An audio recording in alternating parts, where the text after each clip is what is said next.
Iran, Israel और America के बीच बढ़ता तनाव अब दुबई की चमकते रियल एस्टेट मार्केट के लिए खतरे की घंटी बन गया है, जिसका सबसे बड़ा असर दुबई के रियल एस्टेट बाजार पर पड़ने की आशंका है।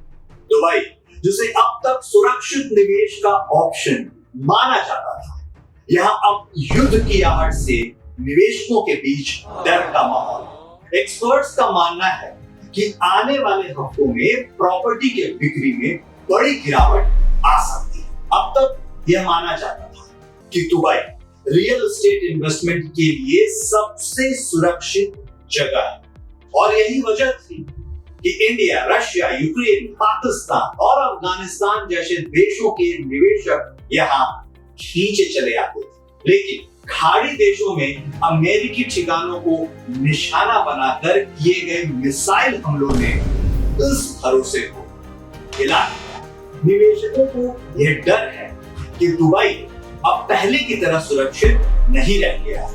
एक्सपर्ट्स का तो यह भी मानना है कि इस युद्ध की वजह से निवेशक अब सावधानी बरत रहे, जिससे प्रॉपर्टी की कीमतों में और उसकी बिक्री में गिरावट आ सकती है। आज सवाल यह नहीं कि इन्वेस्ट करना है या नहीं, बल्कि सवाल यह है कि इन्वेस्ट कहां करना है। एक ऐसी दुनिया में जहां मिडिल ईस्ट के ट्रेडिशनल सेफ मार्केट्स बड़े जियोपॉलिटिकल खतरों का सामना कर रहे हैं, या एक ऐसी ज्योग्राफी में जो इस हलचल से बिल्कुल अलग है।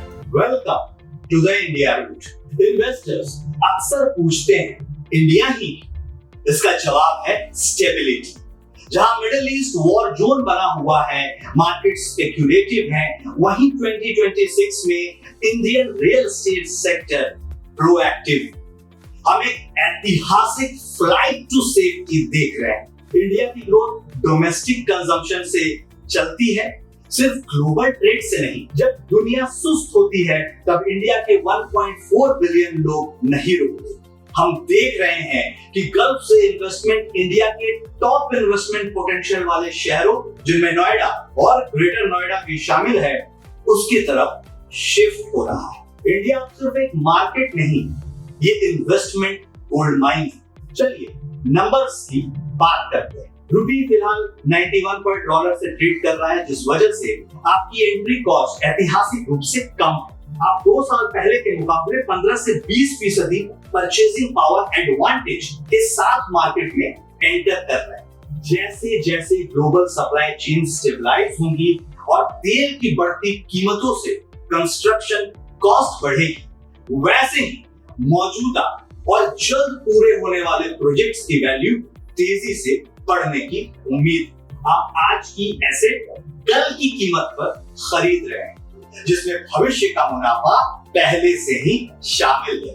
द इंडिया रूट सिर्फ इन्वेस्टमेंट के बारे में नहीं, ये इंफ्रास्ट्रक्चर लिंक के बारे में भी है। अब 2400 से ज्यादा ग्लोबल कैपेबिलिटी सेंटर्स इंडिया में स्थापित हैं। ये जा नहीं रहे, बल्कि अपना एक्सपेंशन कर रहे हैं। इससे टेक हब्स में रेंटल यील्ड्स 8 से 9% तक पहुंच रहे हैं। 2026 यूनियन बजट के बाद हम इकोनॉमिक कॉरिडोर्स पर फोकस कर रहे हैं, वो इलाके जहां सरकार ने कनेक्टिविटी की गारंटी दी है। यहां हम अगले 5 साल में 25% CAGR की संभावना देख रहे हैं। मिडिल ईस्ट के संघर्ष ने हमें याद दिलाया है कि डाइवर्सिफिकेशन ऑप्शनल नहीं है, ये सर्वाइवल के लिए जरूरी है। द इंडिया रूट खुला है। सवाल यही है और सिर्फ एक है, क्या आप सिर्फ एक स्पेक्टेटर बनेंगे या दुनिया की सबसे तेजी से बढ़ती स्काईलाइन के मालिक?